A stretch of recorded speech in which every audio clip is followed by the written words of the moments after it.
Hey guys, welcome back to the Movement Project. It's day 16 and we're going to work a little bit on external rotation of our shoulders. So a lot of times when we're talking about people being able to do overhead pressing and some kind of pushing exercise, the problem is they can't get into a good external rotation, so they're stuck in that internally rotated, rounded posture, which gives them poor mobility, poor stability, and then not even good strength. So what we're going to do is work on that external rotation. I've got a test and a retest for you guys today. So what you're going to do to test yourself out on this external rotation movement is drop down onto your knees, let your chest fall onto your thighs, reach your arms out, and do this one arm at a time. See if you have an asymmetry, see where your weak link is. You're going to flip one hand, lift it as high as you can in the air, do the same thing with the other side. Externally rotate the shoulder, and lift it as high as you can in the air, all right?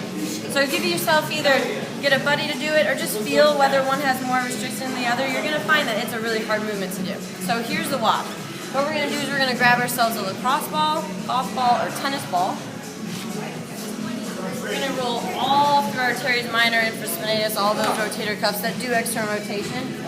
So I'm gonna drop down, do both sides, find kind of the painful spots. For me, it's right underneath my shoulder blade. I'm going to kind of work into that movement, move my arm into external rotation. Every time I find a tender spot, I'll just try to rest and hold for about 10 seconds. Then I'll keep rolling. All right, smash into those tissues about 2 minutes on each side. Make sure to focus on asymmetries. And when you get done, I've got a new concept for you guys. It's called band distraction. So come right over here. All right, so the second thing I'm going to do is I'm going to put my hand into a band. This is going to create a little bit of a gapping effect in the joint. So I'm working on the shoulder joint. I'm going to sink back as far as I can and letting the band pull my arm out. It's creating this gap, opening up the capsule. I'm going to get into the movement that we're trying to improve, external rotation, drive my arm so my palm faces away like I'm turning a key, and I'm going to sink as far to my right as I can. All right, you're going to feel it if you're doing it right. So it's as far to the right as I can. I'll either feel it stretched on my shoulder or my hip. 2 seconds there, and then 2 seconds rotate. 2 seconds sink to the side. 2 second look underneath the armpit. All right, do 10 on your right. Switch, do 10 on your left. All right, and once you've gone through 10 on each side, the last thing that you're going to do is you're going to find some stability in that position. So I've got myself a 35 or 30-pound kettlebell. You guys can use a kettlebell, a dumbbell, a different weight, whatever works for you. We're going to get into the position that you'd be in for a Turkish get-up. If you don't know what that is, probably one of these days we'll go through a Turkish get-up, but all we're doing right now is just the first 2 movements of a get-up. So you're going to lay all the way down. If I hold the weight in my right arm, bend the right knee, I've got my fists facing up towards the ceiling. Squeeze that grip, okay? And then I'm going to start to just explore my movement. Externally rotate as far as I can. Internally rotate as far as I can.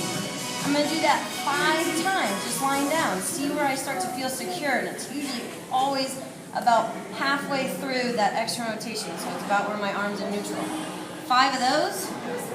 I'm going to see if I can separate my neck and my shoulder joint. So I'm going to twist from my head 5 times. After I get done in a supine position, I'm going to do the same thing on my elbow. Rotate for 5.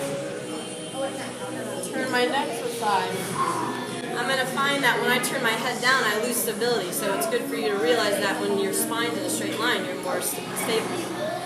And the last way I'm going to do it is just coming up onto my left hand, hand over hand, work the movement pattern, and then again, work the neck. All right, so that's 3 positions, 5 reps at each. Once you get through that, you got your mobility, you should have some stability in the external rotation position, and then you're going to drop down.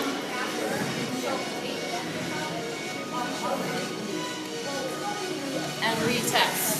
Alright, so once you get through that, see if you have a little bit more movement, and it's a really good way to go through a dynamic warm-up before you do some kind of overhead press.